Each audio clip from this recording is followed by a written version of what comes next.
Confidentiality agreements.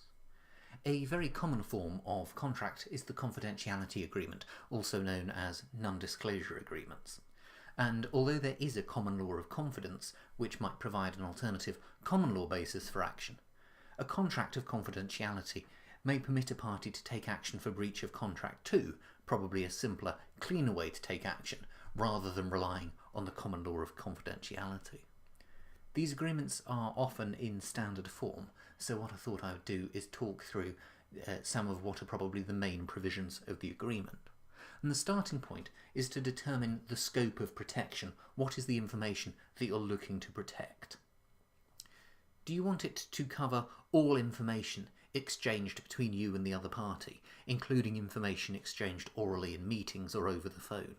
Or should it only include information which is clearly marked as confidential? If you are the only party disclosing the information, chances are that you want the broadest possible scope, that however you disclose information, you want it protected. If you are only receiving obligation, you probably want the opposite. You want to have a very clear understanding of exactly what is confidential so that you know the scope of your obligations. Perhaps you want to require that only documents which are clearly labelled as confidential are within the scope of protection, and that following any meeting or discussion, the disclosing party must reduce any confidential information contained within the discussion to writing, mark it as confidential, and send it to you. Of course, as a disclosing party, you would need to ensure that you did this and that someone at the meeting or on the call was taking careful notes of exactly what was discussed, and so it probably isn't an ideal situation to be in. You'll want to consider too the term of protection. For how long do you need the duty of confidentiality to last? Most information is only sensitive for a relatively defined period, after which it is of far less value. Other information, for example, if you're disclosing details of encryption algorithms or even encryption keys, may need to be confidential for an awful lot longer. You may want to think about differentiating between terms of protection for different types of information within the agreement. Think about exceptions and exclusions within the agreement. What happens, for example, if a party develops information that is the same as the confidential information on their own, independently? For example, a big company, you disclose your information to one part of the company, and another part of the company working on a project, nothing to do with what you're working on, without access to your confidential information, comes up with something exactly the same. Should that be an exception to the duty of confidentiality? This is something that you see quite commonly. Equally common is an exception that permits a party to disclose information to a regulator or to law enforcement where they're legally required to do so.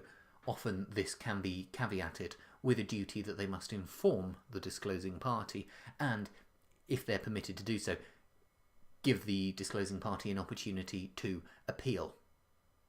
In some cases, you may think, for example, of national security frameworks or orders that are secret. It may not be possible for the recipient to tell the disclosing party that they're disclosing the information, so you'll probably want to have that particular limitation carved out in the agreement. The genie generally cannot be put back into a bottle once confidential information is leaked, and generally parties want the ability to rush to court and seek an order that confidential information must not be disclosed or abused in whatever way the other party is threatening to do. Because of this, even if you have a requirement for a dispute escalation procedure, for example, in your contract, or an obligation to resolve disputes through arbitration, it's pretty common to see a clause which says that, notwithstanding these general principles for dispute resolution, each party has a right at any time to seek an injunction to prevent breach of the agreement before an appropriate court. Disclaiming any duty, express or implied, that the information shared by either party is complete or accurate is pretty sensible too. If you want a warranty that the information is accurate or that the information is complete, chances are a non-disclosure agreement or a confidentiality agreement is not really the tool you want for the job. Before you sign up to an agreement, have a think about how you plan on handling confidential information. Do you habitually mark your information as confidential or not? If you receive confidential information, how are you going to keep it so that you know what is confidential and what isn't? Do you have a clear record of when information ceases to be treated as confidential and so can be legitimately used by you? Do you have records as to who has what confidential information about your business? The last point I want to leave you with is whether a non-disclosure agreement is actually what you want. It's not uncommon, in my experience at least, to see all manner of work being undertaken on the basis of a confidentiality agreement alone, and in many cases it's not appropriate. A confidentiality agreement protects the confidential status of information. It doesn't contain terms about the ownership of co-developed intellectual property. It probably excludes licenses for intellectual property use. It probably doesn't include performance guarantees or warranties as to completeness or accuracy. It probably doesn't contain terms about payment.